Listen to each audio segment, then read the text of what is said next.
তৈরি করে সব সময় কোরআন এবং হাদিস নিয়ে থাকে, সেই ব্যক্তি হচ্ছে সফল কাম। এই মাসে আল্লাহ তাআলা কোরআন নাজিল করে মানব জাতিকে তিনি হেদায়েতের পথ দেখিয়েছেন। এই কোরআন যদি না আসতো আমরা হেদায়েত পেতাম না।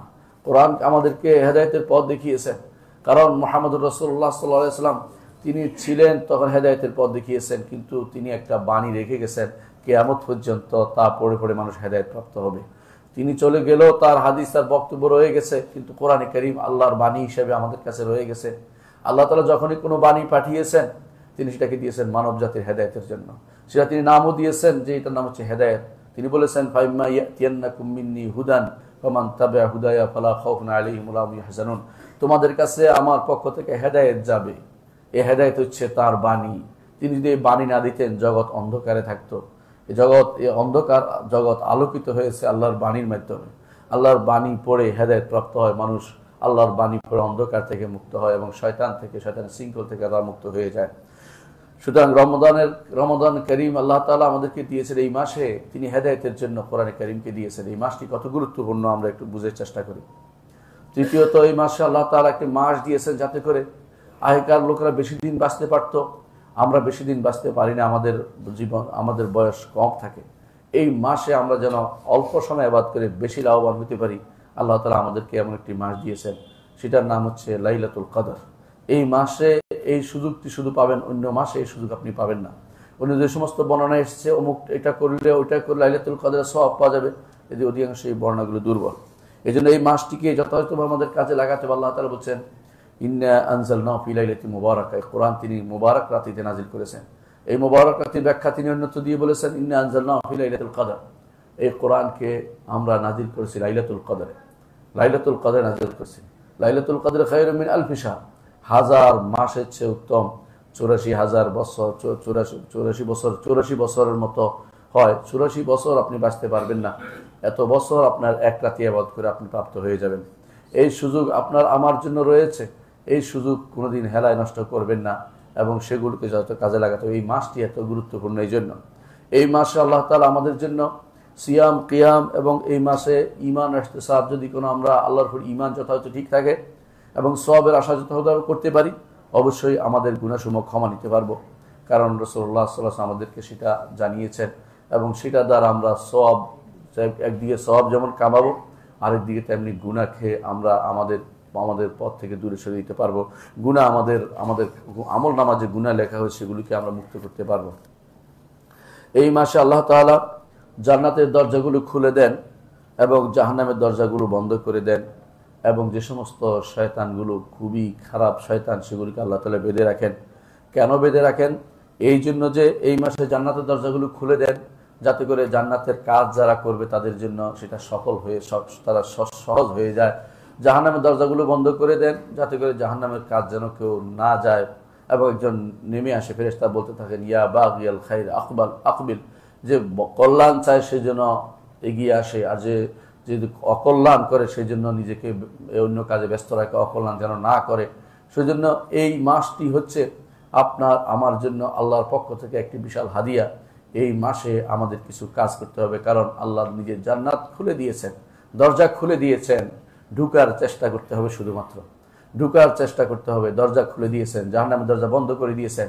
এই মাসের সম্মানে আমল করবে যারা, তিনি হাদিসে আছে রাসূলুল্লাহ সাল্লাল্লাহু আলাইহি ওয়াসাল্লাম বলেছেন যে তিনি বলতে থাকেন যে আমার বান্দারা হচ্ছে ক্ষুধা পিপাসা নিয়ে হাজির হবে, তুমি নিজেকে সাজিয়ে নাও। জান্নাতকে তিনি সেভাবে সাজিয়ে নেন আমাদের জন্য। আল্লাহ তাআলা যেটা সাজিয়ে নিয়েছেন সেটা কাজে লাগাতে হবে, সেটাকে অবশ্যই সেটার জন্য চেষ্টা করতে হবে, প্রচেষ্টা চালিয়ে যেতে হবে। রাসূলুল্লাহ সাল্লাল্লাহু আলাইহি ওয়াসাল্লাম বলেছেন ইযা জাআ রমাদান ফুতিহাত আবওয়াবুল জান্নাহ, যখন রমাদান আসে জান্নাতের দরজাসমূহ খুলে দেওয়া হয়, গুলিকাত আবওয়াবুন নার, জাহান্নামের দরজাসমূহ বন্ধ করে দেওয়া হয়, সুফিদাতিশ শায়াতিন, এবং শয়তানদেরকে বেঁধে ফেলা হয়। এটা বুখারী মুসলিম হাদিসে এসেছে। অনেকে মনে করতে পারেন যে শয়তান বেঁধে দিলেও আমরা অন্যায়কারী, অনেকেই তো অন্যায় করে। কারণ আসলে শয়তান বেঁধে দেওয়া ছাড়াও আমাদের নফসে আম্মারা তো খারাপ কাজে আমাদেরকে লিপ্ত করে। এটা তো নফসে আম্মারা গত 11 মাস যে সমস্ত আমার উপর দিয়ে প্রভাব বিস্তার করেছে তা তো আরও 11 মাস চলতে পারে, এত বেশি আমার উপর দিয়ে প্রভাব সে রেখে গেছে। সুতরাং আপনি এটা বোঝার কোনো কারণ নাই যে রমজান মাসে সব খারাপ কাজ বন্ধ হয়ে যাবে, কারণ আমাদের উপর যে সমস্ত অন্যায় কাজের পরিস্থিতি দিয়ে গেছে শয়তান, সেগুলো অনেকদিন চলতে পারে যদি তওবা করে আমরা সেখান থেকে ফিরে না আসি। আল্লাহ তাআলা বেঁধে দিয়েছেন শয়তানগুলোকে, কিন্তু সেগুলোর প্রভাব তো আমাদের উপর রয়ে গেছে। সেই জন্য আমাদেরকে এই মাসে এমন কাজ করতে হবে যাতে শয়তান আমাদের আশেপাশে আর কোনোদিন ভিড়তে না পারে। সম্মানিত মুসলিয়ান, এই মাস এমন একটি মাস যে মাসে আল্লাহ তাআলা মানুষদেরকে জাহান্নাম থেকে মুক্ত করেন। এবং হাদিসে আছে রাসূলুল্লাহ সাল্লাল্লাহু আলাইহি ওয়াসাল্লাম বলেছেন, লিল্লাহি ইনদা কুল্লি ফিতরিন উতাকা, আল্লাহ তাআলা প্রতি ইফতারের সময় কিছু মানুষকে জাহান্নাম থেকে মুক্ত করে দেন। হাদিসটি ইমাম আহমদ বর্ণনা করেছেন এবং সনদ তার সমস্যা নেই, লা বাসা বিহি, কোনো অসুবিধা নেই। অর্থাৎ ইফতারের সময় তিনি কিছু মানুষকে মুক্ত করে দেন জাহান্নাম থেকে, কিছু মানুষের ঘাড়কে মুক্ত করে দেন। অন্য হাদিসে আছে রাসূলুল্লাহ সাল্লাল্লাহু আলাইহি ওয়াসাল্লাম বলেছেন, ইন্না লিল্লাহি উতাকা ফি কুল্লি ইয়াউমিন ওয়া লাইলা, রাত দিনের মধ্যে কিছু, প্রতিদিনই তিনি কিছু মানুষকে জাহান্নাম থেকে মুক্ত করে দেন, ঘাড়গুলোকে, কিছু মানুষের ঘাড়কে জাহান্নাম থেকে মুক্ত করে দেন। অনেকে বলতে পারেন যে আমাদের সমাজে প্রচলিত আছে যে এই মাসের প্রথম অংশ রহমত, দ্বিতীয় অংশ ক্ষমা, তৃতীয় অংশ জাহান্নাম থেকে মুক্তির বিষয়টা। এরকম কোনো সহিহ হাদিসে আসেনি। হাদিসটি আসছে এবং হাদিসটি খুব একটা লম্বা হাদিসে আসছে, সেটা আসলে মুজাম্মাল কাবির তবরানীতে আসছে। হাদিসটা আসলে সহিহ নয়, হাদিসটা আসলে সহিহ নয়। তবে অবশ্যই এই মাসের প্রতি অংশে রহমত আছে, প্রতি অংশেই ক্ষমা আছে, প্রতি অংশেই জাহান্নাম থেকে মুক্তি পাওয়ার বিষয় আছে। ভাগ না করে প্রতি অংশেই বলা যাবে। এই জন্য আমাদের শেখ মোহাম্মদ বিন সালেহ আল উসাইমিন তার রমজানের 30 আসর গ্রন্থে এই কথাটি উল্লেখ করেছেন। অনেকে এটা না বুঝে ওনার উপর দোষ দিচ্ছে, তিনি উল্লেখ করেছেন। কারণ হচ্ছে এই মাসে রহমতও চাইতে হবে, ক্ষমাও চাইতে হবে এবং জাহান্নাম থেকে মুক্তির জন্য নিজেকে আবেদন তৈরি করতে হবে যে আল্লাহ যেন আমাকে আজকের দিনে, আজকে আমাদেরকে ক্ষমা করে দেন। প্রতিদিনই যেন এরকম হয় যে প্রতিদিনই তিনি আমাদেরকে ক্ষমা করে দেন, আমাদেরকে জাহান্নাম থেকে মুক্তির ব্যবস্থাপনা করে দেন। এই মাস এমন একটি মাস যেখানে দোয়া করলে কবুল হবে। আল্লাহ তাআলা কোরআনে কারীম বলেছেন, আল্লাহ তাআলা কোরআনে কারীম বলেছেন, ওয়াইজা সাআলাকা ইবাদি আন্নী ফাইন্নী করিবুন উজিবু দাওয়াতাদ দাঈ ইযা দাআন, আমার বান্দারা যখন আমার কাছে আমার সম্পর্কে জিজ্ঞাসা করে তখন আপনি বলুন যে আমি নিকটে। এটুকু বলে তিনি আল্লাহ তাআলা শেষ করেননি। তারপর তিনি বলেছেন, উজিবু দাওয়াতাদ দাঈ ইযা দাআন, আমার বান্দা যখন আমাকে ডাকে আমি তার ডাকে সাড়া দেই। এর অর্থ হচ্ছে সাড়া দেওয়ার জন্য নিকটে, কিন্তু তিনি আরশের উপরে। এটা বিশ্বাস করতে হবে। এর বাইরে অন্য কোনো বিশ্বাস ইমানকে নষ্ট করে দিবে। কেউ যদি মনে করে যে আল্লাহ তাআলা তার শাহরগের কাছে, এই ভুল সাংঘাতিক মারাত্মক ধরনের ভুল। কারণ আপনি দেখবেন ইমাম তাফসীর ইবনে কাসির রাহমাতুল্লাহ তার তাফসীরে লিখেছেন যেখানে নাহনু আকরাবু মিন হাবিলিল ওয়ারিদ, অথবা কোরআনে কারীমের উন্নতে বলা হয়েছে, কোরআনে কারীমে নাহনু আকরাবু ইলাইহি মিনকুম ওয়ালাকিন লা তুবসিরুন। ইমাম ইবনে কাসির রাহমাতুল্লাহ আলাইহি উভয় জায়গার তাফসীর দেখবেন তিনি অর্থ করেছেন ফেরেশতারা। এটাই বিশুদ্ধ, যে সাধারণ করবে যেটাকে বলা হয় এটা আল্লাহ তাআলার জন্য নির্ধারিত হবে না। আল্লাহ তাআলার বিশেষ নৈকট্য আল্লাহ তাআলা নির্ধারিত হবে। তিনি বান্দা যখন আমল করে, বান্দা যখন আল্লাহকে ডাকে তখন কবুল করার জন্য, তার ডাকে সাড়া দেওয়ার জন্য তিনি আরশের উপর থেকেও বান্দার নিকটে। যখনই বান্দা আল্লাহকে ডাকে আল্লাহ তার ডাকে সাড়া দেন। এই জন্য এই নৈকট্যই অর্থ হবে, অন্য কোনো নৈকট্য নয়। তিনি আরশের উপরে, কেউ যদি মনে করে তিনি সর্বত্র অথবা তার ঘাড়ের কাছে অথবা তার কলবের ভিতরে, সে ব্যক্তি ঈমানদার হইতে পারেনি, তাকে আল্লাহকে চিনতে পারেনি, এখনো ঈমানদার হওয়ার মতো যোগ্যতা অর্জন করেনি। এজন্য ঈমানদার সব সময় চিন্তা করে বিশুদ্ধ আকীদা পোষণ যেমন করবে তেমনি আল্লাহকে ডাকবে। এই দোয়া এই রমাদান মাসের বিশেষ একটি বৈশিষ্ট্য, যে রমাদান মাসে আল্লাহ তাআলাকে ডাকার বিষয় রয়েছে। রাসূলুল্লাহ সাল্লাল্লাহু আলাইহি ওয়াসাল্লাম হাদিসে এসে তিনি বলেছেন, ইন্না লিল্লাহি ফি কুল্লি ইয়াউমিন ওয়া লাইলাতিন দাওয়া, আল্লাহর জন্য এই রমাদানের প্রতি দিন এবং রাত্রিতে বিশেষ দোয়ার ব্যবস্থাপনা রেখেছেন। এমন একটা সময় আসতে পারে যে সময় আপনি দোয়া করছেন আর আল্লাহ কবুল করে ফেলছে। এই জন্য রমাদান মাসে দোয়া করবেন, সব সময় দোয়ার মধ্যে নিজেকে নিরত রাখবেন। বিশেষ করে যে সময় দোয়া করলে কবুল হয়, জাওফুল লাইল, রাতের মাঝখানে অথবা শেষ রাত্রে তাহাজ্জুদের সময় অথবা তারাবির শেষে অথবা সালাত আযান ও ইকামতের মাঝে, এই সময়গুলোতে দোয়া করলে আল্লাহ তাআলা কবুল করেন। এবং সালাতের শেষ বৈঠকে এবং সাজদার মধ্যে এইগুলোতে দোয়া করবেন। রমাদান মাসে এই দোয়াগুলো যেন আপনার থাকে। রমাদান মাস চিন্তা করবেন আমার জীবনের হতে পারে শেষ মাস, এমন হতে পারে যে আমার জীবনে একটা মৌসুম, যে মৌসুমকে আমি নষ্ট করতে পারি না। আল্লাহ তাআলা প্রত্যেক জীবনের প্রতিটি ক্ষেত্রে মৌসুম দিয়েছেন। তেমনিভাবে রমাদান মাসে আপনাকে মৌসুম দিয়েছেন ন্যাক কামানোর জন্য, বদ জিনিস ত্যাগ করার জন্য একটা বিশেষ সুযোগ আপনার জন্য দিয়ে দিয়েছেন। যে ব্যবসায়ী ব্যবসার সময় ব্যবসা করে না, সেই ব্যক্তি লাভবান হতে পারে না। আমাদের এই ব্যবসার সময় হচ্ছে রমাদান মাস, আল্লাহর সাথে ব্যবসা, তার কাছ থেকে আমরা চেয়ে নেওয়ার ব্যবসা, তার কাছে নিজেকে সমর্পণ করার ব্যবসা এবং তাকওয়া অবলম্বন করার ব্যবসা। এই তাকওয়া অবলম্বনের জন্যই তিনি বলেছেন লাআল্লাকুম তাত্তাকুন, যাতে তোমরা তাকওয়া অধিকারী হতে পারো। সুতরাং আমরা এই রমাদান মাসকে দশভাবে কাজে লাগাবো। এই রমাদানের অষ্টম যে বৈশিষ্ট্য তা হচ্ছে এই রমাদান মাসে কেউ যদি কবিরা গুনাহ থেকে দূরে থাকে আল্লাহ তাআলা তার সগীরা গুনাহকে ক্ষমা করে দেন। মুহাম্মদ রাসূলুল্লাহ সাল্লাল্লাহু আলাইহি ওয়াসাল্লাম বলেছেন, আস-সালাওয়াতুল খামস ওয়াল জুমআতু ইলাল জুমআ মুকাফফিরাতুন লিমা বাইনাহুন্না ইযা ইজতানাবাতিল কাবায়ের। একজন মানুষ যদি কবিরা গুনাহ থেকে দূরে থাকে তাহলে 5টি সালাত একটার পর একটা গুনাহকে ক্ষমা করে দেয় তার কবিরা গুনাহ। তেমনি এক জুমা থেকে আরেক জুমা গুনাহ ক্ষমা হয়ে যায়। আবার এক রমাদান থেকে আরেক রমাদান পর্যন্ত গুনাহগুলি ক্ষমা হয়ে যায় যদি কেউ কবিরা গুনাহ থেকে বাঁচতে পারে। অনেকে বলতে পারেন কবিরা গুনাহ থেকে বাঁচতে পারি না। কবিরা গুনাহ থেকে বাঁচার জন্য আল্লাহ তাআলা এই উম্মতের জন্য বিশেষ ব্যবস্থাপনা দিয়েছেন, তা হচ্ছে তওবা করা, ইস্তেগফার করা। এবং আগের উম্মত ছিল কিন্তু তাদের তওবার আরো ভিন্নতা ছিল। সেখানে আবার বেশি বড় গুনাহ হলে সেখানে হত্যার বিধানও ছিল, ফাকতুলু আনফুসাকুম, যে আল্লাহ তাআলা কোরআন কারীম বলেছেন। কিন্তু আমাদের জন্য সেটা তওবা ইস্তেগফার, বিশেষভাবে খাঁটিভাবে আল্লাহর দিকে ফিরে আসা, এটাকেই স্পেশালি এই উম্মতের জন্য ছাড় দেওয়া হয়েছে, বিশেষ করে যাতে করে তওবা করে গুনাহ থেকে বাঁচতে পারি। কেউ যদি বড় গুনাহ থেকে বেঁচে থাকে আল্লাহ তাআলা বলেছেন, ইনতাজতানিবু কাবায়িরা মা তুনহাউনা আনহু নুকাফির আনকুম সাইয়্যাতিকুম। বড় গুনাহ থেকে বাঁচতে পারলে ছোট গুনাহগুলোকে আল্লাহ ক্ষমা করে দিবেন। সুতরাং ঈমানদার বড় গুনাহ থেকে বেঁচে থাকবে। বড় গুনাহগুলো আজ বেশি হয় আমাদের, চলতে ফিরতে উঠতে বসতে এমন সব গুনাহগুলি হচ্ছে, এমন সব মিথ্যাচারগুলি হচ্ছে, মিথ্যা কবিরা গুনাহ, মিথ্যা অবশ্যই কবিরা গুনাহ।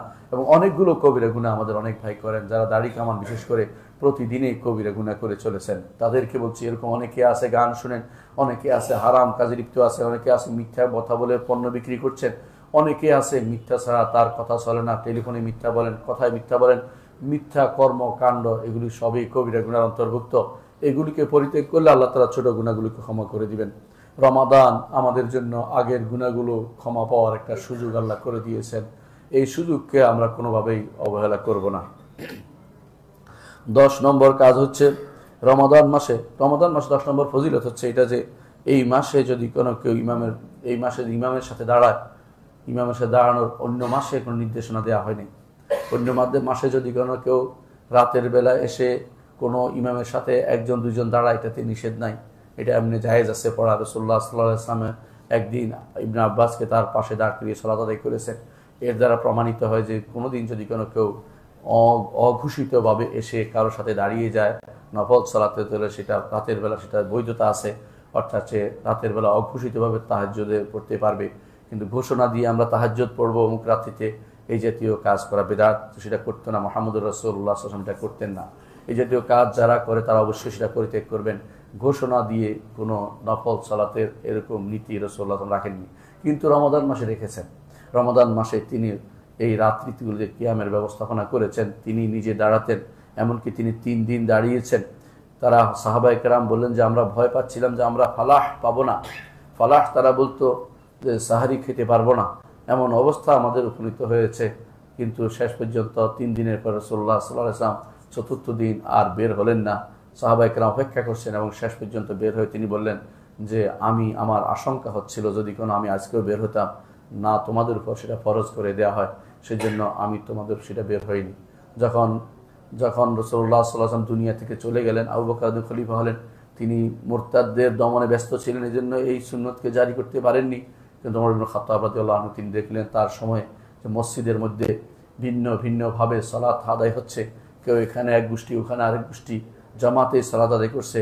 তিনি তখন বললেন যে যদি সবাইকে এক ইমামের পিছনে দিতে পারতাম কেমন হয়। তারপর তিনি উবাই ইবনে কাব রাদিয়াল্লাহু আনহুকে বললেন যে এদের নিয়ে তুমি সালাত আদায় করো। সেই থেকে আজ পর্যন্ত মসজিদ নবী হতে শুরু করে দুনিয়ার সমস্ত মসজিদগুলোকে আল্লাহ তাআলা আলোর ব্যবস্থা করে দিয়েছেন। এই জন্য দোয়া করতেন আমাদের সালফে সালিহিন, দোয়া করতেন ওমরের জন্য, যে ওমরের জন্য দোয়া করি, কারণ তিনি আমাদের মসজিদগুলিকে আলোকিত করে দিয়েছেন। এই জন্য এটা সহ্য করতে পারে না শিয়ারা এই জন্য তারাবির নামাজকে বেদাত বলে। তারাবির নামাজের সময় যদি কেউ মদিনায় থাকে শিয়ারা, তখন তারা সালাতের মাঝখান দিয়ে হেঁটে চলে আসে দেখানোর জন্য যে তারা আমাদের প্রতি ঘৃণা প্রদর্শন করছে। শিয়াদেরকে পছন্দ করার কোনো কারণ নেই। শিয়ারা হচ্ছে উম্মতে মুসলিমার ক্যান্সার, তাদেরকে যে কোনো জায়গায় প্রতিহত করা এবং তাদের বিরুদ্ধে কথা বলা ইমানদারের দায়িত্ব। যদি চুপ থাকেন তথাকথিত ঐক্যের নাম ধরে, তাহলে আপনি ইমান ও আমলকে বরবাদ করবেন। এটা আপনাকে মনে রাখতেই হবে। শিয়ারা আমাদের জন্য কোনো উপকার কোনোদিন বয়ে আনেনি, উম্মতে মুসলিমার জন্য যত ক্ষতি এবং যত অন্যায় কাজ, যত কিছু উম্মতে মুসলিমাকে বিনষ্ট করার জন্য যত ষড়যন্ত্র এই শিয়াদের মাঝে হয়েছে, আজও যুদ্ধগুলো লাগিয়ে রেখেছে উম্মতে মুসলিমার মধ্যে, শিয়ারাই শুধুমাত্র যুদ্ধগুলো লাগিয়ে রেখেছে, সেগুলো আমাদের জানতে হবে। এই রমাদান মাসে এই জামাতের সাথে সালাত আদায়ের সুযোগটি, নফল সালাত আদায়ের সুযোগটি আমরা দেখতে পাই এই রমাদান মাসে আল্লাহ তাআলা ব্যবস্থাপনা করে দিয়েছেন। সুতরাং এটাকে কাজে লাগাতে হবে। রাসূলুল্লাহ সাল্লাল্লাহু আলাইহি ওয়াসাল্লাম বলেছেন, মান কামা মা'আল ইমাম হাত্তা ইয়ানসারিফ কুতিবা লাহু কিয়ামুল লাইলা। শায়খুল আলবানী হাদিসটিকে সহিহ বলেছেন। এর অর্থ হচ্ছে যেই ব্যক্তি রাতে ইমামের সাথে দাঁড়াবে ইমাম ফেরা পর্যন্ত, তার কিয়ামুল লাইলা হয়ে যাবে। কষ্ট করে ইমাম শেষ হওয়া পর্যন্ত পড়বেন। ইমাম যা পড়ে তা 10 পড়ুক, 20 পড়ুক, 15 পড়ুক, 16 পড়ুক অথবা 21 পড়ুক, যেটাই পড়ুক, ইমামের সাথে ঝগড়ায় লিপ্ত না হয়ে যতটুকু পারেন ততটুকু পড়বেন।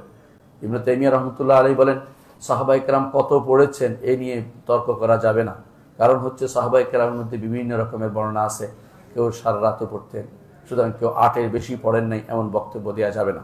8-এর বেশি পড়েন নাই এমন বক্তব্য রাসূলুল্লাহ এমন বক্তব্য সাহাবায়ে কেরাম থেকে বর্ণিত না। 8-এর বেশি পড়েন না আয়েশা রাদিয়াল্লাহু আনহা থেকে বর্ণিত, তিনি বলছেন রাসূলুল্লাহ সাল্লাল্লাহু আলাইহি ওয়াসাল্লাম করেননি। রাসূলুল্লাহ সাল্লাল্লাহু আলাইহি ওয়াসাল্লাম রমাদান এবং গায়ের রমাদান তিনি 8 রাকাত পড়েছেন, এটা রাসূলুল্লাহ সাল্লাল্লাহু আলাইহি ওয়াসাল্লাম হাদিস দ্বারা প্রমাণিত। কেউ যদি বলে যে আমি এটাই পড়বো, তাহলে তিনি আমল করতে পারেন, অসুবিধা নেই। কিন্তু কেউ যদি বেশি পড়ে নিষেধ করতে পারেন না, কারণ সাহাবায়ে কেরাম রাসূলের যুগেই বেশি পড়তেন এবং এত বেশি পড়তেন যে মাঝে মধ্যে রাসূলুল্লাহ সাল্লাল্লাহু আলাইহি ওয়াসাল্লাম বলতেন, আলাইকুম বিমা তুতিকুন, যতটুকু পারো অতটুকু করো। কিন্তু রাসূল বলেন নাই সাবধান, কেউ 8-এর বেশি পড়তে পারবে না। সুতরাং 8 নিয়ে বাড়াবাড়ি করা কখনো বৈধ নয়। রাসূলুল্লাহ সাল্লাল্লাহু আলাইহি ওয়াসাল্লাম বলেছেন যে, জিজ্ঞাসা করা ইয়া রাসূলুল্লাহ সালাতুল লাইল কি করব? তিনি বলেছেন, মাসনা ওয়া মাসনা, 2 রাকাত করে পড়ো। ফাইজা খাশিয়া আহাদুকুমুল, তোমাদের কেউ যখন ভয় করবে, সুবহ ফজরের সালাতের ভয় করবে, ফজরের ভয় করবে, সবে সাদিক নাজিল হয়ে যাবে, ফাল ইউতির এক রাকাত পড়ে যেন বিতির বানিয়ে নেয়। কখনো 8 রাকাত নিয়ে কোনো ঝগড়া আমাদের মধ্যে যেন না থাকে। 8 রাকাত হোক, বেশি হোক, কম হোক, কোনো সমস্যা নেই। কেউ যদি নাও পড়ে তারও সমস্যা নেই। এই কারণে মসজিদ ভাগ করা অথবা এই কারণে কাউকে সালাফি গায়রে সালাফি নাম দেওয়া, এটা সম্পূর্ণরূপে অবৈধ কাজ, এটা কখনো করা যাবে না। কারণ আপনারা জানেন যে রাসূলুল্লাহ সাল্লাল্লাহু আলাইহি ওয়াসাল্লামের সুন্নাত 3টি, তিনি অনুমোদন যেটা করেছেন, মুখে যা বলেছেন এবং যা করেছেন 3টি সুন্নত। রাসূলুল্লাহ সাল্লাল্লাহু আলাইহি ওয়াসাল্লামের যুগে শুধু 8 রাকাত পড়া হতো না, সাহাবায়ে কেরাম এরপরে অনেক বেশি পড়তেন। তার প্রমাণ আমরা সাহাবায়ে কেরাম জীবনের সিরাতে দেখতে পাই, বরং এর চেয়ে বেশি পড়তেন তার প্রমাণও আমরা অনেক জায়গায় দেখতে পাই। রাসূলুল্লাহ সাল্লাল্লাহু আলাইহি ওয়াসাল্লাম মসজিদে এসে দেখলেন যে টানিয়ে রাখা হয়েছে রশি, বসে এই রশি কেন? বলে যায়নব টানিয়ে রাখছেন, যখন ঘুম আসে সালাতুল লাইলে ঘুম আসলে যেন টান পড়ে, এই জন্য তিনি যেন উঠতে পারেন। বলতে এটা ঠিক নয়, তোমরা যা পারো তা করো। এটা বলেন না যে সাবধান, আমি যা পড়ছি এর বেশি পড়বে না, এটা বলেন নাই। সুতরাং কোনো ব্যক্তি যেন নিয়ে ঝগড়া না করে। রমাদান মাসে কিয়ামটা হচ্ছে সুন্নাহ। এই সুন্নাহকে বাস্তবায়ন করবেন, সুন্নাহ নিয়ে ঝগড়া বিবাদের বিষয় নয়। যথাযথ এটা বোঝার চেষ্টা করবেন। যে কেউ বেশি বাড়াবাড়ি করে বুঝবেন যে সে অতি বাড়াবাড়িতে লিপ্ত রয়েছে এবং তার থেকে হাত গুটিয়ে নেবেন। এটা কখনো ইমানদারের কাজ হতে পারে না যে যেগুলো শরীয়ত উন্মুক্ত রেখেছে এই জায়গাতে এসে বাড়াবাড়ি করবে। বাড়াবাড়ি নয়, ছাড়াছাড়িও নয়, একেবারে আপনার 20-এ পড়তে হবে সেটাও ঠিক নয়, আবার 8-এ শুধুমাত্র সীমাবদ্ধ থাকতে হবে এটাও ঠিক নয়। যার যতটুকু আল্লাহ সামর্থ্য দিয়ে ততটুকু পড়বেন। তবে একটি সুযোগ রয়েছে, সারা রাত আপনি সালাত আদায়ের সুযোগ পাবেন যদি কোনো আপনি রাতের বেলা ইমামের সাথে পড়ে আপনি ফিরে আসতে পারেন। মান সাল্লা মা'আল ইমাম হাত্তা ইয়ারজা কুতিবা লাহু কিয়ামুল লাইল। এমনকি ইমাম যদি বিতির পড়ে আপনি তার সাথেও বিতির পড়বেন, কারণ ইমামের সাথে প্রত্যাবর্তন করতে হলে বিতিরটা অবশ্যই আপনার জন্য জরুরি। সালাত এটা, ইমাম যদি সালাতের পরে বেদাত করে সেটা করবেন না, কারণ সালাত শেষ হয়ে গেছে। এর অর্থ হচ্ছে সালাত যতক্ষণ ইমামের আছে ততক্ষণ আপনি পড়বেন। সে যাই পড়ুন, তিনি 10 পড়ুন, 20 পড়ুন অথবা তিনি 36 পড়ুন। ইমাম মালিক রাহমাতুল্লাহ আলাইহির যুগে 36 রাকাত হতো, সেটাতেও কেউ কোনোদিন কোনোদিন বলেন নাই যে সেটা বেদাত হবে। ইবনে তাইমিয়া রাহমাতুল্লাহ আলাইহি বলেন যে সাহাবায়ে কেরামের যুগে এমন ছিল যে কালা বিল মেইন 100 রাকাতে কেউ 100 রাকাতে 100 আয়াত কেউ পড়তেন। কেউ বলছেন মেইন বলতে 100 আয়াত না বুঝে বোঝানো হবে 100 আয়াত বিশিষ্ট সূরা দিয়ে একটা রাকাত পড়তেন। 100 আয়াত বিশিষ্ট সূরা দিয়ে একটা রাকাত পড়তেন। এর দ্বারা কত সময় লাগে একটু চিন্তা করে দেখুন। রাসূলুল্লাহ সাল্লাল্লাহু আলাইহি ওয়াসাল্লাম যুগে এটাই ছিল হাদিসে, কানু ইয়াকরাউনা বিল মেইন। এবং কেউ বলতেছে এত লম্বা সময় দাঁড়াতেন যে তার কেউ লাঠিতে ভর দিতে বাধ্য হতেন, যে কারণ দাঁড়াতে পারতেছে না, পায়ে ব্যথা হয়ে যেত। সুতরাং বোঝা গেল যে যেমনিভাবে আপনি সংখ্যা গুনছেন তেমনিভাবে কোয়ালিটিও একটু ঠিক রাখবেন। কোয়ালিটি এবং কোয়ান্টিটি উভয়টাই কিন্তু সুন্নত। শুধুমাত্র সংখ্যা গণা যেমন সুন্নত না, শুধু কোয়ালিটির দিকে তাকাবেন না, উভয়টাই আপনি খেয়াল রাখার চিন্তা করবেন। কোয়ালিটি এবং কোয়ান্টিটি দুটোই আপনি দেখতে হবে। সুতরাং রমাদান মাসে ইমামের সাথে এই কিয়ামটা আপনি করবেন যতটুকু আল্লাহ তাআলা আপনাকে সামর্থ্য দিয়েছে। যদি ঠিকমতো তার সাথে শেষ পর্যন্ত দাঁড়াতে পারেন, কিয়ামুল লাইল আপনার জন্য লেখা হবে। এবং কিয়ামুল লাইল লেখা হবে কি হবে? আল্লাহ আপনাকে ক্ষমা করে দিবেন। রাসূলুল্লাহ সাল্লাল্লাহু আলাইহি ওয়াসাল্লাম বলেছেন, মান কামা রমাদানা ঈমানান ওয়া ইহতিসাবান গুফিরা লাহু মা তাকাদ্দামা মিন যামবি। সুতরাং রমাদান মাসের এই কিয়াম নিয়ে বাড়াবাড়ি করা যাবে না। যতটুকু ইমাম পড়েছে ততটুকু পড়ুন, আর চেষ্টা করবেন বেশি সময় দিতে মসজিদে।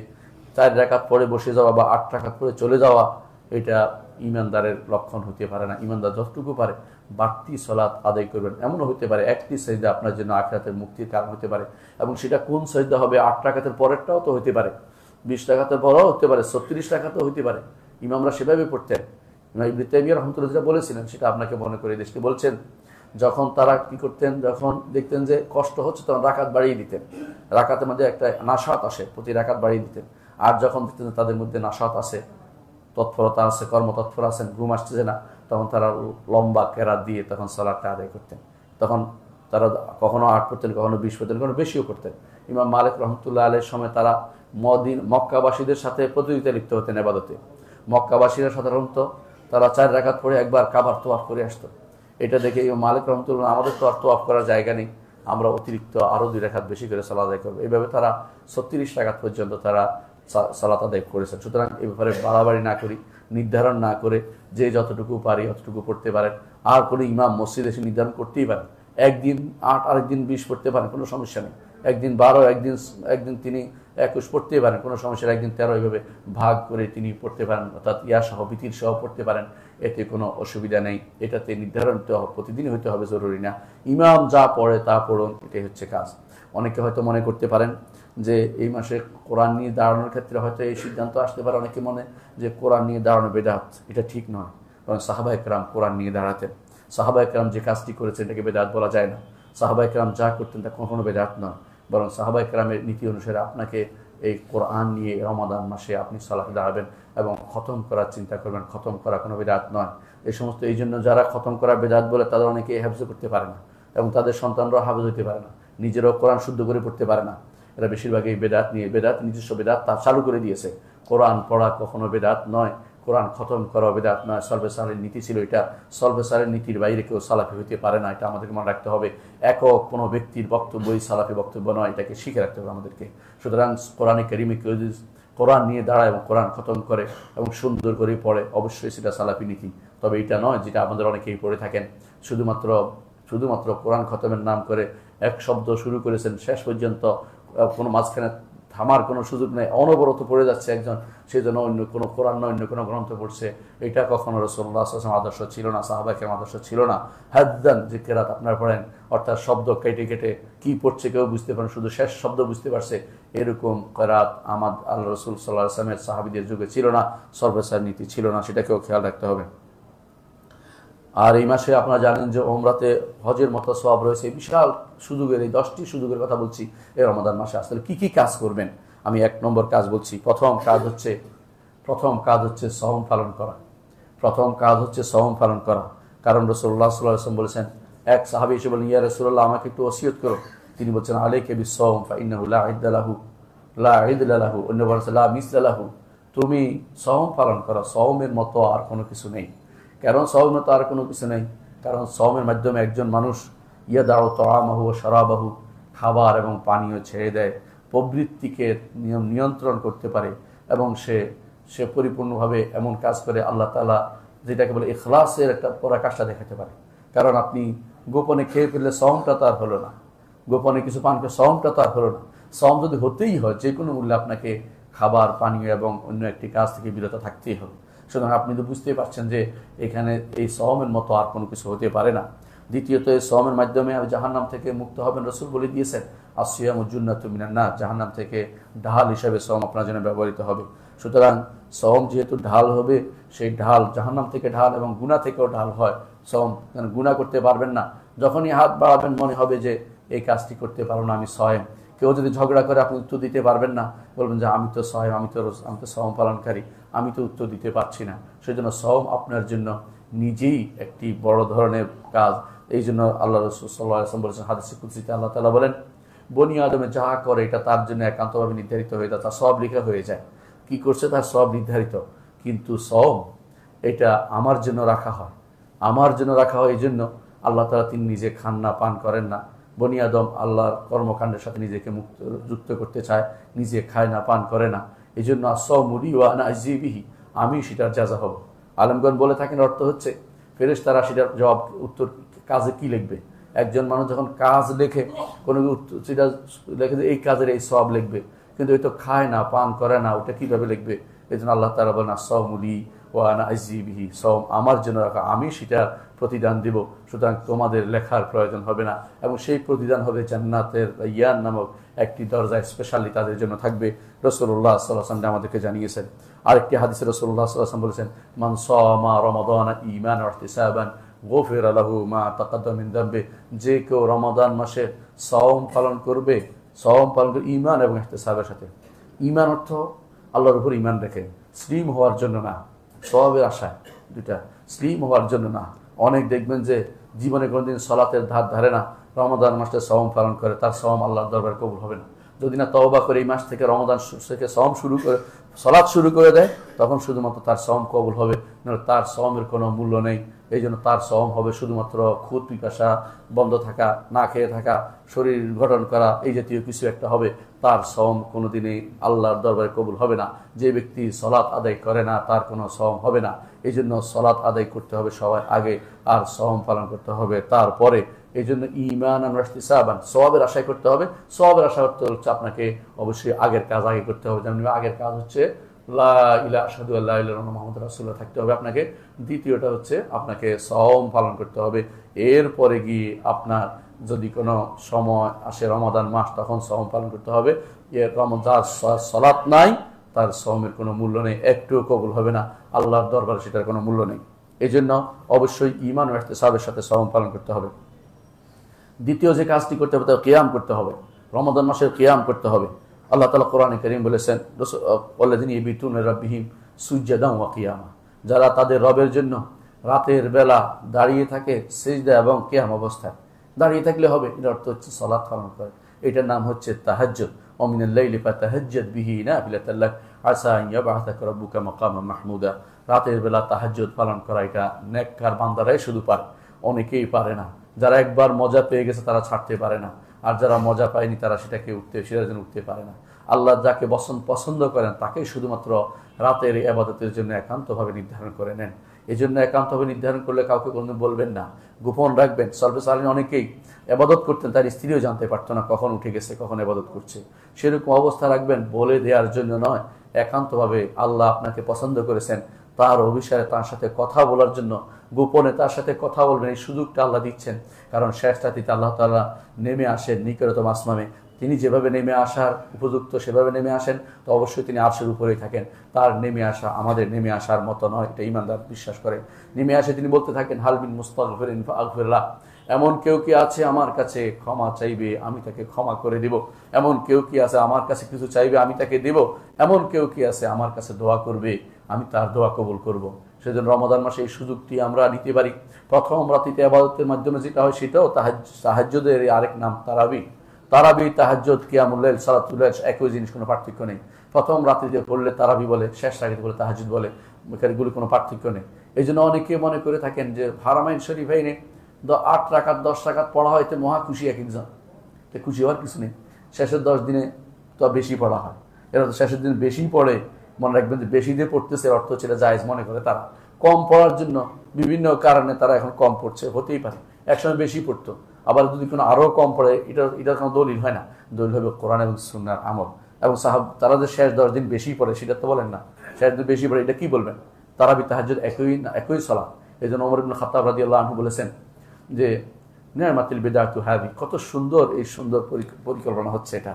এই বিদআত তো লুগাবি বিদআত, অর্থাৎ এটা কোনো শারঈ বিদআত নয়। শারঈ বিদআত হয় নতুন কিছু বানালে, এটা বানানো অর্থাৎ এই পদ্ধতিতে আমি যে মসজিদটাকে আলোকিত করে দিলাম কত সুন্দর হলো, এটাকে তিনি বিদআত হিসেবে বলছেন। এবং তারপর বলেছেন ওয়াল্লাতী তানামুনা আনহা আফদাল, যেই সালাত থেকে ঘুমিয়ে থাকো এটা অবশ্যই এর থেকে উত্তম, অর্থাৎ শেষ রাত্রি পড়া বেশি উত্তম।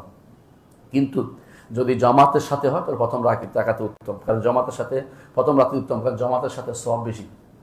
বহুগুণ সব বেশি।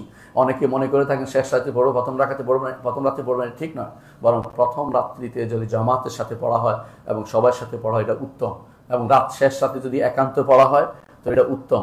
একান্ত শেষ রাত্রিতে পড়া উত্তম, কেন আল্লাহর সাথে সেটা এখন রিয়ার পথ থেকে দূরে থাকে, সেজন্য সেটা উত্তম।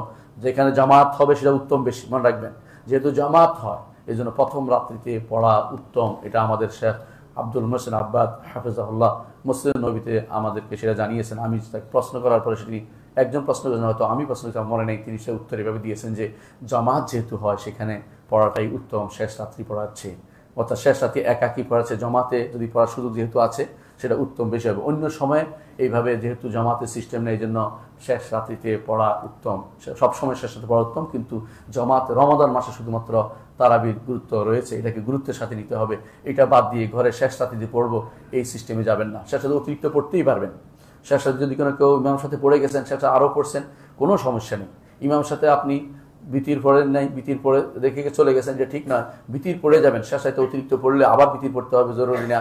কারণ এই যে আলু আখিরাত সালাতুকুম আল বিতর মিনাল লাইল, এটা হচ্ছে আমরে ইস্তেহবাব, মুস্তাহাব নির্দেশ। এর তো ফরজ না যে আমাকে বিতির সব শেষেই করতে হবে, কোন ফরজ না। সুতরাং আগে বিতির পড়লেও পরে ইচ্ছা করলে 2-4 রাকাত উঠে পড়া যায়। বিশেষ করে যখন সেহরির জন্য উঠবেন তখন আপনি 2 রাকাত 4 রাকাত পড়তে পারবেন। আপনার খাবার তৈরি হওয়া পর্যন্ত 2টি রাকাত পড়েন। হয়তো এমন হতে পারে এই 2টি রাকাত আপনার জীবনের জন্য মোড় অন্যদিকে ঘুরিয়ে দিবে, আল্লাহ তাআলা আপনার জন্য জান্নাতকে নির্ধারণ করে দিবেন। এজন্য কিয়ামত অবশ্যই করবেন। রাসূলুল্লাহ সাল্লাল্লাহু আলাইহি ওয়াসাল্লাম স্ত্রী আয়েশা রাদিয়াল্লাহু আনহা এই অবশ্যই করবেন। রাসূলুল্লাহ সাল্লাল্লাহু আলাইহি ওয়াসাল্লাম স্ত্রী আয়েশা রাদিয়াল্লাহু আনহা বলছেন যে একজনকে ওসিয়ত করছেন, তুমি কিয়ামুল লাইল ছাড়ো না, কারণ মুহাম্মদুর রাসূলুল্লাহ সাল্লাল্লাহু আলাইহি ওয়াসাল্লাম তিনি কিয়ামুল লাইল ছাড়তেন না, অথচ তার আগের পরের সকল গুনাহ আল্লাহ ক্ষমা করে দিয়েছেন। এই এক ব্যক্তি যার আগের পরে সকল গুনাহ আল্লাহ ক্ষমা করে দিয়েছেন, তিনি হচ্ছেন মুহাম্মদুর রাসূলুল্লাহ সাল্লাল্লাহু আলাইহি ওয়াসাল্লাম। আর এক দলের ব্যাপারে বলা হয়েছে, এর মালুমা শাইতুম ফাকাদ গাফারতু লাকুম, তোমরা যা ইচ্ছে তা করো, তোমাদের ক্ষমা করে। তারা হচ্ছে বদরেরা। বদরেদের ছাড়া কারোর জন্য এইভাবে বলা হয়নি। তবে সেখানে বলা হয়নি যে পরের গুনাহ ক্ষমা করে, বলে নাই তোমাদের যা করো এটা বলছে। এটা হচ্ছে তাদেরকে স্বাধীনতা দেওয়া, কিন্তু তারা অন্যায় কোনো কিছু করেননি। সাহাবায়ে কেরাম রাদিয়াল্লাহু আজমাইন বদরি সাহাবাদের ব্যাপারে স্পেশাল যে ঘোষণা এসেছে, জীবনের শেষ মুহূর্ত কিন্তু পরীক্ষা করে দেখবেন, তারা ছিল শ্রেষ্ঠ আল্লাহর পছন্দনীয় ব্যক্তিত্ব, যাদের সাথে কারো কোনো তুলনা চলে না। এই জন্য যার আগে পরে সমস্ত গুনাহ ক্ষমা করে তিনি হচ্ছেন সৈয়দুল খালক মুহাম্মদুর রাসূলুল্লাহ সাল্লাল্লাহু আলাইহি ওয়াসাল্লাম। আর যাদের ব্যাপারে আল্লাহ তারা পছন্দ করছে তাদেরকে বলছেন যা ইচ্ছা তা করো। এর অর্থ যে তোমাদেরকে এখন যত ইচ্ছা করতে পারে, তোমাদের আল্লাহ সন্তুষ্টি এসেছে, অন্যায়ের দিকে তোমাদের পার যাবে না, সেভাবে আল্লাহ তাআলা তাদেরকে নিয়ন্ত্রণ করে দিয়েছেন। আল্লাহর বিশেষ রহমতে তাদেরকে আল্লাহ তাআলা বিশেষ ফজিলত দান করে দিয়েছেন।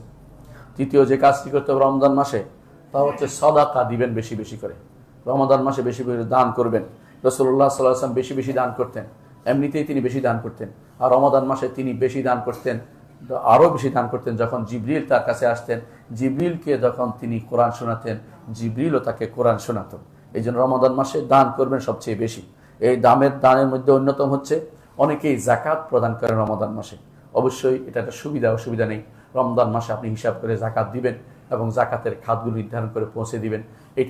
এটা একটা ভালো কাজ, অসুবিধা নেই এটাতে। অন্য সময় আপনার মাস পুরো হইতে পারে, রমজান মাসেই যে আপনার বছর পুরো হচ্ছে এটা তো ঠিক নয়। ওরা আপনাকে কমিয়ে এনে এই মাসে দিতে অনেকে চাইবেন, যে হয়তো কারো 11 মাস হয়েছে আমি এই মাসে দিয়ে দিই, বা রমজান পর্যন্ত 11 মাস হয়েছে দিয়ে দেন, পরবর্তী এই মাস থেকে আবার গণনা করতে আপনার সুবিধা হবে। এই জন্য আপনি অগ্রিম দিয়ে দিলে কোনো অসুবিধা নেই। এই মাসে দিয়ে আপনি এই মাসে অতিরিক্ত সওয়াব কামাতে পারবেন। রাসূলুল্লাহ সাল্লাল্লাহু আলাইহি ওয়াসাল্লাম একটা হাদিসে এসেছে, তিনি বলেছেন আফদালুস সাদাকাতে সাদাকাতুল ফি রমাদান। রমাদান মাসে যে সাদাকা করা হয় সেটা হচ্ছে উত্তম সাদাকার অন্তর্ভুক্ত। সেটা রমাদান মাসে সাদাকা করবেন। রমাদান মাসে সাদাকার আরেকটি পর্যায়ে হচ্ছে, আরেকটি দিক হচ্ছে মানুষকে খাওয়ানো। আল্লাহ তাআলা কোরআনে কারীম বলেছেন ওয়াইতুইমুনা তাআমা আলা হুব্বিহি মিসকিনাও ওয়া ইয়াতীমান ওয়া আসীরা। তারা খাওয়ায় আলা হুব্বিহি, খাবারটার প্রতি তার অত্যন্ত আগ্রহ আছে খাওয়া, কিন্তু নিজে না খেয়ে অন্যকে দান করে ইসার করে। এর অর্থ এটাই বেশি শুদ্ধ যে তিনি আল্লাহ নিজে খাইয়ে ফেলতে পারেন, কিন্তু দরকার আছে পরিবারে যে রাখতে পারেন, সন্তানরা রাখতে পারেন, না করে তিনি আল্লাহর রাস্তায় দান করেছেন, খাওয়া দিয়েছেন গরিবদেরকে। ওয়াইতুইমুনা তাআমা আলা হুব্বিহি মিসকিনাও ওয়া ইয়াতীমান ওয়া আসীরা। মিসকিন, ইয়েতিম এবং কয়েদিদের জন্য তিনি নিজের খাবারটা বরাদ্দ করেন। আল্লাহ তাআলা তাদের প্রশংসা করেছেন। রমাদান মাসে এটা অবশ্যই করবেন। রাসূলুল্লাহ সাল্লাল্লাহু আলাইহি ওয়াসাল্লাম একটি হাদিসে বলেছেন কোনো মুমিন যদি কোনো মুমিনকে খাওয়ায় তার ক্ষুধার উপরে, আল্লাহ তাআলা তাকে জান্নাতের ফল থেকে খাবার খাওয়াবেন। এবং রাসূলুল্লাহ সাল্লাল্লাহু আলাইহি ওয়াসাল্লাম আরেকটি হাদিসে আসে, কোনো মুমিন যদি কোনো পিপাসার্ত ব্যক্তিকে পানি পান করায় তা আল্লাহ তাআলা তাকে রাহিকুল মাখতুম থেকে তাকে পান করাবেন। ইমাম তিরমিজি হাসান সনদে হাদিসটি বর্ণনা করেছেন। এর অর্থ হচ্ছে এটা একটা সুযোগ, আপনাকে সেটা করতে হবে। এই জন্য আপনি দেখবেন মক্কা মদিনাতে একটা প্রতিযোগিতা পড়ে যায়, কে কাকে নিবে, কে কাকে খাওয়াবে, কারণ মনে করি এটা একটা সুযোগ আমার জন্য। অনেকে মনে করেন যে অন্য মাসে দেখেন না কেন, তারা দেখছে এই হাদিস এই মাসে আমল বেশি, সব এটা করতেই পারে, আপনিও করতে পারেন। অন্য মাসের দোহাই দিয়ে এই মাসে বন্ধ রাখবেন না। এই মাস হতেও পারে এই মাসে দেওয়ার পরে আপনার অভ্যাস তৈরি হয়ে যাবে, আপনি দিতেই থাকবেন দিতেই থাকবেন। আমি মদিনাতে দেখেছি কোনো ডাক্তার সাহেবকে রমজান মাস আসলে তারা এত বেশি দেউলিয়া হতেন, খাবার কিভাবে পৌঁছে দিবেন এই টেনশন থাকতেন। বাংলাদেশি ডাক্তাররাও তারা প্রভাবিত হয়েছে এর দ্বারা, আলহামদুলিল্লাহ। অনেক মানুষকে আমরা দেখেছি এই কাজ করতে। আপনারাও সেরকম দেউলিয়া হন, বেশি বেশি দেওয়ার চেষ্টা করুন। রাসূলুল্লাহ সাল্লাল্লাহু আলাইহি ওয়াসাল্লাম কি করতেন? আজওয়াদু মা ইয়াকুনু মিনার রিহিল মুরসালা, তিনি প্রবাহিত বাতাসের চেয়েও বেশি মানুষের গায়ে খাবার পৌঁছে দিতেন, মানুষের কাছে খাবার তার দান পৌঁছে দিতেন। দ্বিতীয় যে কাজটি করবেন, সওমের ইফতার তাফতির করাবেন, অর্থাৎ রমজানের রোজাদারকে ইফতারি করাবেন। রোজা ইফতারি করাবেন। রাসূলুল্লাহ সাল্লাল্লাহু আলাইহি ওয়াসাল্লাম বলেছেন একটি হাদিসে, কেউ যদি রমাদান সওমকে ইফতারি করা তার সমপরিমাণ সওয়াব সে পাবে, কিন্তু রোজাদারের কোনো সওয়াবের কমতি হবে না। সুতরাং আপনি এটা দান করতেই পারেন, এমনভাবে দিবেন যে আপনি দেখানোর জন্য জানানোর জন্য নয়। অনেকে দেখা যায় রমজান মাসে ইফতার মাহফিল করে, এটা করবেন না। ইফতার মাহফিল করে দেখানোর কিছু নয়, আপনি দিয়ে যাবেন, কেউ জানতেও পারবে না। রমাদান মাসে আমরা যখন মক্কা মদিনা যাই, কে যে খাবার খাওয়াইলো খুঁজে বের করেও পাই না, অথচ মানুষ এসে দিচ্ছে, কোত্থেকে দিচ্ছে জানি না। খুঁজেও জিজ্ঞাসা করলে বলা যায় এক লোক দিয়ে গেছে, বলতে রাজি নেই। এরকম হাজার হাজার মানুষকে তারা খাওয়াচ্ছে। কেউ বলে না যে অমুকের ইফতারি, একটা সাইনবোর্ড টানিয়ে দেওয়া, ছবি তুলিয়ে দেওয়া, ফেসবুকে দেওয়ার মতো কাজ তারা করে না। অথবা এই কাজগুলি দূরে থাকবেন। এগুলো হচ্ছে রিয়া, এগুলো হচ্ছে লোক দেখানো কাজ, এগুলো আপনার আমলকে বিনষ্ট করে দেয়।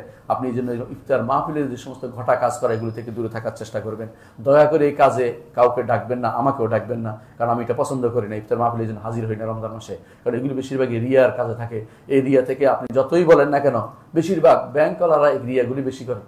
ব্যাংকের যারা ওদেরকে খাওয়ায় কি জন্য? যাতে করে পরবর্তীতে ব্যাংকে মানুষ আসে। এটা তো আল্লাহর দিন দিয়ে দুনিয়া কামানোর বুদ্ধি, আর কিছুই না। এটা বেশিরভাগ মানুষগুলি করে। অনেকেই দেখবেন যে এই মাসে এসে ইফতার মাহফিলের জন্য ওই নেতারা এর বেশি করে করে, রাজনৈতিক নেতারা ইফতার মাহফিলের ব্যবস্থা করে। নিজে রোজা রাখছে কিনা আল্লাহ জানে, কিন্তু ইফতার মাহফিল করার জন্য খুব ব্যস্ত হয়ে পড়ে। এমনকি অনেকে দেখানোর জন্য আবার এতিমখানায় যায় ইফতার করে, বোঝানোর জন্য আমি এতিমের সাথে ইফতার করছি। এতিমের ইফতারের দরকার নেই, এতিমের টাকা দেওয়া দরকার। প্রতি মাসে তাকে যথাযথভাবে দিন শিক্ষা দিয়ে তাকে প্রতিপালন করা দরকার।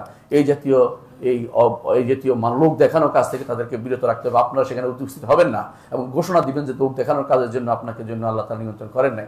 আপনি দিবেন এমনভাবে যে কাউকে দেখাননি এমনভাবে দেওয়ার চেষ্টা করবেন।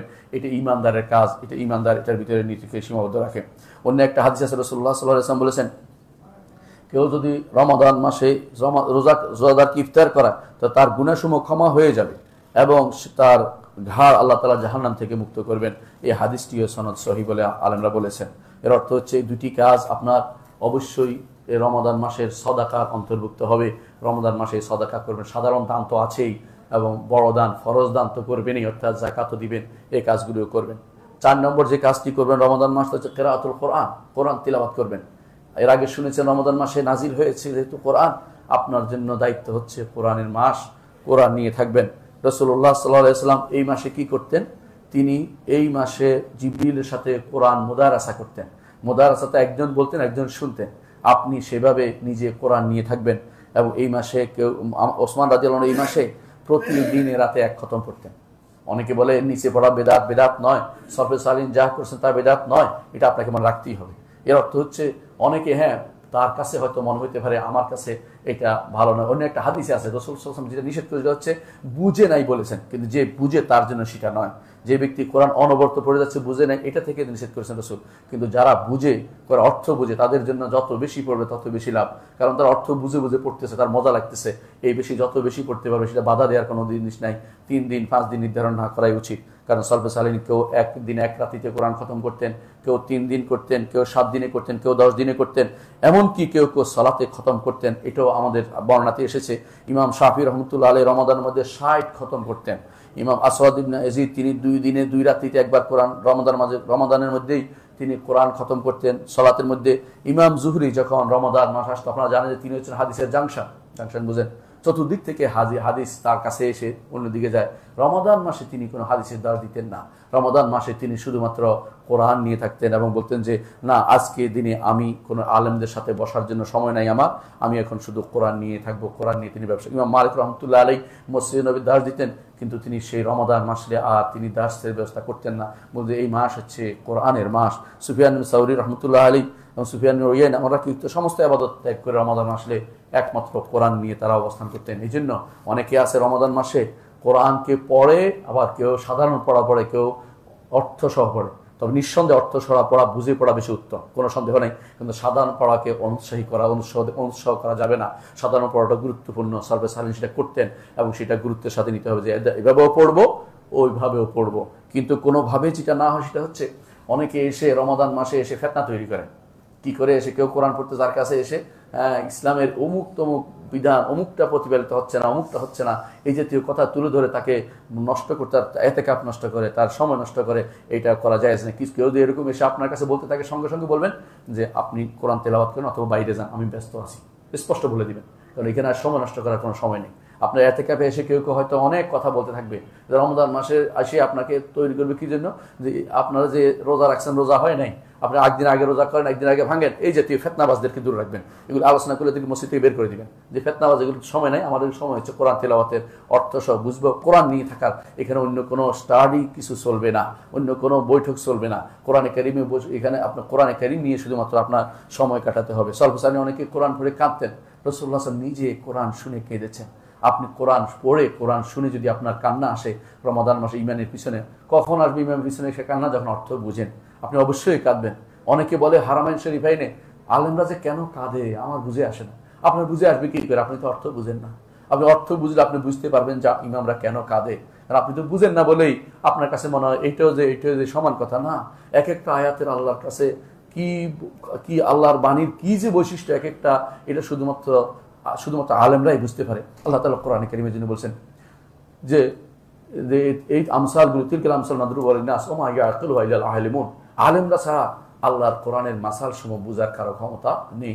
এই জন্য ইবনে তাইমিয়া রাহমাতুল্লাহ আলাইহি যখন তিনি কোনো মাসাল বুঝতেন না, কোনো কোরআনের কোনো মাসাল বুঝতেন না, উদাহরণ বুঝতেন না, তখন তিনি বারবার কান্নাকাটি শুরু করে দিতেন যে আমি এখন আলেম হতে পারি নাই। আলেম না হওয়ার কারণে আমি কোরআনের উদাহরণ সহ বুঝতে পারছি না, কোরআন কি বলছে বুঝতে পারছি না। আল্লাহ তাআলা তিনি বলতেন যে এরপর আল্লাহ তাআলা আমাকে মুক্ত করে দিতেন, নতুন করে আল্লাহ তাআলা আমাকে দান করতেন। আল্লাহর কাছে কান্নাকাটি করলে আল্লাহ তাআলা তার কোরআন বুঝার জন্য তৌফিক মানুষকে দান করেন। পঞ্চম যে কাজটি করবেন তা ইতিকাফ করবেন। রাসূলুল্লাহ সাল্লাল্লাহু আলাইহি ওয়াসাল্লাম তিনি ইতিকাফ করতেন। যেই বছর দুনিয়া থেকে চলে গেছেন সেই বছর তিনি 20 দিন ইতিকাফ করেছেন। ইমাম বুখারী রাহমাতুল্লাহ জানিয়েছেন 20 দিন করেছেন। এক বছর তিনি ইতিকাফ করেন না, সেটা কাজা করেছেন। কেউ বলেছেন, কেউ বলছেন না, তিনি যেহেতু ডবল চলে যাচ্ছেন এই জন্য তিনি আল্লাহ শুকরিয়া তান বেশি করেছেন। যাই হোক, এই জন্য ইতিকাফ খুবই গুরুত্বপূর্ণ। ইতিকাফে কি করবেন? তেলাওয়াত করবেন, সালাত আদায় করবেন, জিকির করবেন, দোয়া করবেন। ইতিকাফের মধ্যে গল্প গুজব করবেন না, মোবাইলটা আনবেন না, মোবাইল দূরে রাখবেন। এমন কেউ যদি আপনাকে খোঁজ দেয়, খুঁজে আসবে, দরকার হলে এই মোবাইল নামক সংস্কৃতি আপনার ইতিকাফে ডুবাবে। আর কেউ যদি গল্প করতে আসে, গল্প করবেন না, কোনো গল্প করবেন না। মাসআলা যদি কোনো দিতে পারেন সেটা বৈধ, কোনো সমস্যা নেই। কিন্তু এটা আলেমের কাছে যেন হয়, জাহেলের কাছে মাসআলা নিতে বসবেন না, বা জাহেল তথাগত চিন্তাবিদদের কাছে এক মুহূর্তের জন্য বসবেন না, আপনাকে বিভ্রান্ত করে দিবে। বিশেষ করে রমজানের শেষ দিনগুলোতে আপনি ইতিকাফ করবেন কেন? যাতে লাইলাতুল কদর পেতে পারেন। রমজানের শেষ দশকে ইতিকাফ করবেন লাইলাতুল কদর পাওয়ার জন্য। আর লাইলাতুল কদর একবার পেলে আপনার জীবন ধন্য হয়ে যেতে পারে। এই জন্য কোরআনে কারীমে আল্লাহ তাআলা যেটা বলেছেন, লাইলাতুল কদর খায়রুম মিন আলফি শাহর তানাজ্জালুল মালায়েকাতু ওয়ার রূহু ফিহা বিইذনি রাব্বিহিম মিন কুল্লি আমর সালামুন হিয়া হাত্তা মাতলাইল ফাজর। এই ইতিকাফের মাধ্যমে একান্তভাবে আল্লাহর সাথে একান্ত হচ্ছেন, যেখানে আপনি উপলব্ধি করবেন যে আমি আর নফসকে আল্লাহর জন্য নির্ধারণ করেছি, কারোর সাথে কোনো গল্প গুজব সময় দেওয়া আমার শুধু কাজ নেই। আল্লাহ তাআলা নির্দেশ দিয়েছেন, ইব্রাহিম আলাইহিস সালাতু ওয়াস সালামকে ইতিকাফের নির্দেশ দিয়েছেন, তাহির বাইতি লিত-তাওয়াফিন ওয়াল আকিফিন ওয়ার রুকআই সুজুদ। এই নির্দেশে রাসূলুল্লাহ আমল করেছেন, সাহাবায়ে কেরাম স্ত্রীরাও এই নির্দেশ অনুসারে আমল করেছেন। এই জন্য মসজিদে ইতিকাফ করতে হবে নারীদের যদি সুযোগ থাকে, নাহলে তারা ঘরে ইতিকাফের কোনো নিয়ম নেই। ঘরে ইতিকাফের নিয়ম যারা চালু করেছেন তারা সুন্নাহর বিরোধী কাজ করেছেন। রাসূলুল্লাহ সাল্লাল্লাহু আলাইহি ওয়াসাল্লামের স্ত্রীরা মসজিদে ইতিকাফ করতেন, ঘরে ইতিকাফ করতেন না। সুতরাং যে জিনিস রাসূল অনুমোদন করেন না সেটা সুন্নাহ হতে পারে না। সেটা কোনো ব্যক্তি করলে অথবা কোনো বড় লোকে বললেও সেটা গ্রহণ করা হবে না যতক্ষণ পর্যন্ত রাসূলের সুন্নাহ মোতাবেক না হবে। রমজান মাসে ষষ্ঠ যে আমলটি করবেন, রমজান মাসে একটি উমরা করার চিন্তা করবেন। কারণ আপনারা জানেন যে একটি উমরা রমজান মাসে রাসূলের সাথে হজ করার মতো সওয়াব রাসূলুল্লাহ সাল্লাল্লাহু আলাইহি ওয়াসাল্লাম হাদিসে এসেছে। সুতরাং এই সুযোগ যদি থাকে কারো, সেটা করার চেষ্টা করবেন। কষ্ট তো হবেই, অনেকে কষ্টের ভয়ে যায় না, কষ্ট তো হবেই, কারণ এই কষ্টের পরে তো আল্লাহ তাআলার পক্ষ থেকে নিয়ামত আপনার জন্য নির্ধারিত হবে। সপ্তম যে কাজটি করবেন, লাইলাতুল কদর খুঁজবেন। আল্লাহ তাআলা বলেছেন, ইন্না আনজালনাহু ফি লাইলাতুল কদর, বিস্তারিত সেটা আপনারা জানেন। অষ্টম যে কাজটি করবেন, বেশি বেশি করে জিকির করবেন, দোয়া করবেন, ইস্তিগফার করবেন। কেন করবেন? কারণ আল্লাহ তাআলা কোরআনে কারীমে যেখানে সওমের কথা বলেছে, সওমের ফরজের কথা বলছে, এরপর আয়াতে বলছেন ওয়াইজা সাআলাকা ইবাদি আন্নী ফাইন্নী করিব উজিবু দাওয়াতাদ দাঈ ইযা দাআন। এর অর্থ হচ্ছে সওমের সাথে দোয়া ওতপ্রোতভাবে জড়িত। সওমের পর পরেই আপনার দোয়া করতে হবে, আল্লাহ তাআলা সেটা আমাদেরকে জানিয়েছেন। নবম যদি কেউ কিছু করতে পারেন, সেটা হচ্ছে যদি মসজিদের সলাতের পরে, ফজরের সলাতের পরে সূর্য ওঠা পর্যন্ত বসতে পারেন, তাহলে পূর্ণ উমরার সওয়াব আপনি পাচ্ছেন, হজ এবং উমরার সওয়াব পাচ্ছেন। এইটা যদি করতে পারেন ভালো। আমি জানি যে অনেকে এটা সম্ভব হয় না, কিন্তু যার আল্লাহ তাআলা ক্ষমতা দিবে সে যেন করতে পারে, চেষ্টা করবেন। যেহেতু রাতের বেলা যদি কেউ ঘুমিয়ে থাকেন, দিনের বেলায় সময়টুকু অল্প সময়, হয়তো 1 ঘন্টা 2 ঘন্টা যদি কোনো আপনি কাটাতে পারেন, কেরাতুল কোরআনে কাটাবেন, বাকি সময়টা আপনি সালাত পড়ে তারপর যেতে পারেন, তাহলে প্রতিদিন একটা হজ, একটা উমরার সওয়াব আপনি অর্জন করতে পারবেন। আর 10 নম্বর কাজ হচ্ছে সালাতুর রাহিম। এই মাসে অবশ্যই রাহিমের সালাতুর রাহিম করবেন।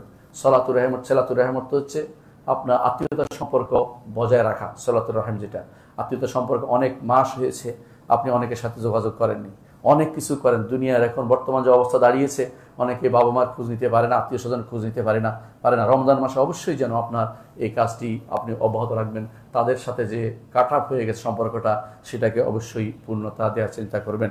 আর এই রমাদান মাসের কাজগুলো যে করবেন, একমাত্র ঈমানান ওয়া ইহতিসাবান, আল্লাহর উপর ঈমান এনে এবং সওয়াবের আশা করে করবেন, লোক দেখানোর নিয়তে নয়, অথবা ঈমান বিশুদ্ধ নাই এমন কাজ করে যে এই কাজগুলো সবগুলোই করেন, একটাও কবুল হবে না।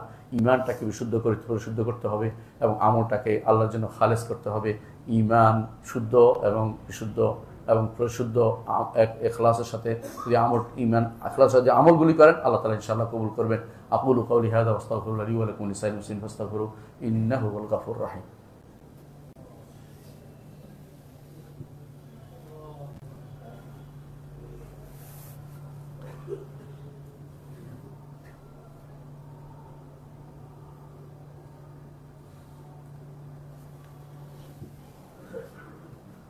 ইন্নাল হামদালিল্লাহ নাহমাদুহু ওয়া নাস্তাঈনুহু ওয়া নাস্তাগফিরুহু ওয়া নাউযু বিল্লাহি মিন শুরুরি আনফুসিনা ওয়া মিন সাইয়্যাতি আমালিনা মান ইয়াহদিহিল্লাহু ফালা মুদিল্লা লাহু ওয়া মান ইউদ্লিল ফালা হাদিয়া লাহু ওয়া আশহাদু আল লা ইলাহা ইল্লাল্লাহ ওয়াহদাহু লা শারীকা লাহু ওয়া আশহাদু আন্না মুহাম্মাদান আবদুহু ওয়া রাসূলুহু। সম্মানিত মুসলিয়ানি کرام, বলছিলাম রমাদান মাসের কর্মগুলির ব্যাপারে।